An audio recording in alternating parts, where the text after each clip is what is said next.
Happy Mother's Day, everyone. I'm KayCee here to chat with you, reflecting on my Mother's Day gift to myself.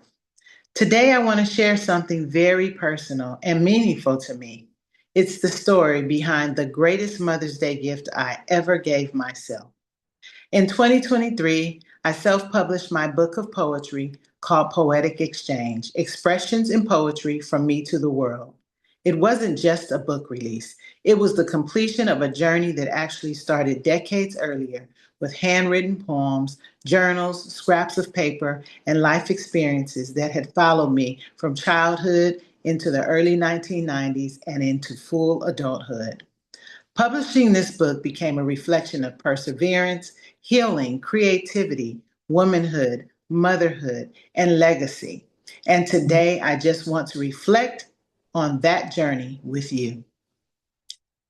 Ironically, this journey officially began on my birthday. I decided to invest in myself and joined a workshop called Write and Publish Your Book in 90 Days. There were about 12 of us in the group when we started. We met during the week and on Saturdays for about 2 to 3 hours at a time.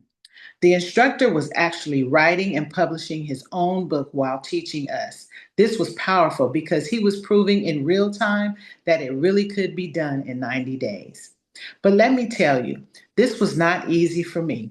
The course was centered around writing and formatting in Microsoft Word on a PC, and I was using a Mac.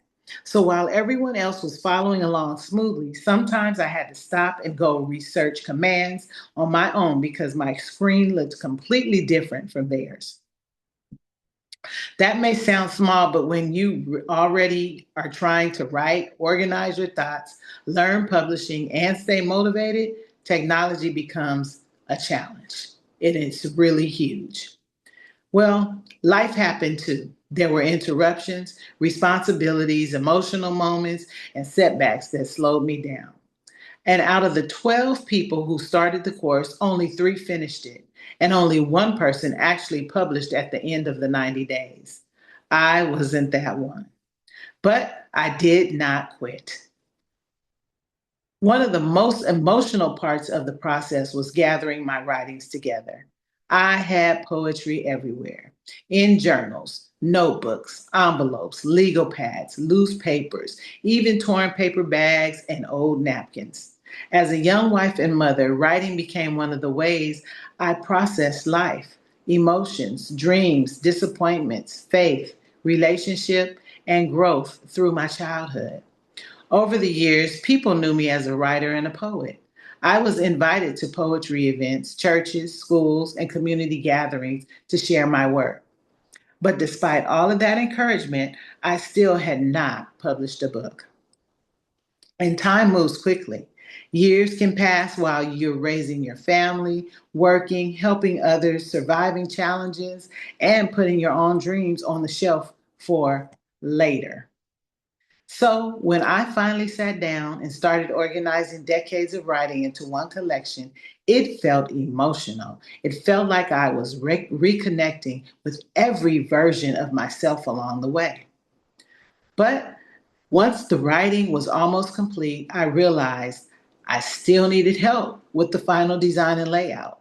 Because of my technology limitations and wanting the book to look professional, I decided to hire a designer on Fiverr. And honestly, that became one of the most interesting parts of the story. The designer I worked with was from Pakistan and he was amazing to work with. We had to coordinate around completely different time zones, which sometimes meant I was up close to midnight working on edits and approvals. It was funny at times because while I was getting ready for bed, he was starting his day. But it also reminded me how connected our world really is. A woman in the United States with poetry written over decades, collaborating with a designer across the world to bring my dream to life. That experience expanded my thinking creatively and professionally. And to this day, he's still someone I can reach out to for design support. Why Mother's Day became the release date for me. Although I didn't finish publishing within the official 90 days, the workshop ended in April, and I made a decision. I decided that releasing my book on Mother's Day would become my gift to myself. And honestly, it was perfect because this book represented so many versions of me as a woman, mother, writer, daughter, wife, dreamer, and survivor. Publishing it on Mother's Day felt symbolic. It wasn't about waiting for someone else to celebrate me, it was about honoring myself. I joined thousands of self published authors on Amazon, and for me, that felt incredible. To actually see my name attached to a published book after carrying those writings around for years, it was emotional in the best way. The unexpected pause and revisiting the book took place, though. But here's something people don't always talk about. Publishing the book is not the end of the journey. After you publish, you have to market your work, and life happened again. There were responsibilities, balancing acts, and then a major setback that interrupted my momentum. The book was available on Amazon, but I wasn't really visible online the way I needed to be in order to consistently get the book in front of people. During that slower season, I started reading my own book again. And something surprising happened. I was deeply moved by my own words. I could hear my voice in those pages. I could feel the emotions, the growth, the memories, and the experiences behind the poems. And then I started noticing edits I wanted to make. I found additional poems again while decluttering. I saw areas where I had grown as a writer.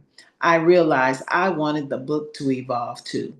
So I made another difficult decision. I pulled the book off Amazon temporarily so I could re edit and improve it. During that process, new opportunities opened up. I connected with virtual communities of creators, writers, and entrepreneurs who inspired me to keep learning and expanding my vision.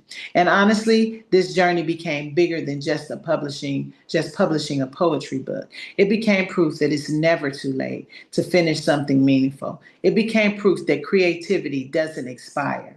And it became a reminder that sometimes our gifts develop quietly over many years before they're finally ready to be shared with the world. So, this book truly became my Mother's Day gift to myself, but also a gift to my mother, my ancestors, and the beautiful women in my life, my beloved family, my husband, my children, my grandchildren, friends who poured into me through love, wisdom, sacrifice, creativity, and resilience. I truly believe everyone is smiling. And if you have a dream sitting in journals, notebooks, folders, or inside your heart, I hope my story encourages you to start your journey. Thanks for listening to my reflection. I have a few poems I'm going to share as well. And then there's some links down in the description box that will tell you how to get my book, or you can check out The Great Discovery, which is one of the communities that I belong to. I have a free mini course on there. And in addition to that, I'd ask that you like, share, and add a comment. And if you've had a special gift to yourself on Mother's Day or even your birthday, go ahead and let us know in the comments. We'd love to read it. I would love to read it and share it with others that I know. It's always great to get feedback. So, this first poem I'm going to share is called A Plant, a Poem, and a Prayer. When one needs some do good deeds, like planting soil with fertile seeds, to later see a productive harvest. When some help, they do their endearing best to be solid foundation on which young roots grow. Because of outstretched arms, someone you know is headed down that very path you traveled. Now others will go.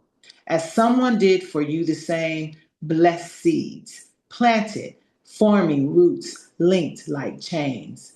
As the life of a plant watered lives long, so will this poem. I send prayers with it to breathe and keep growing strong.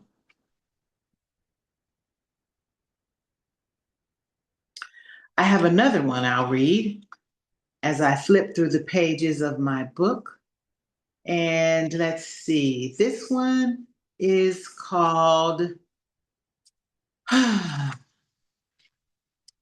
let's see.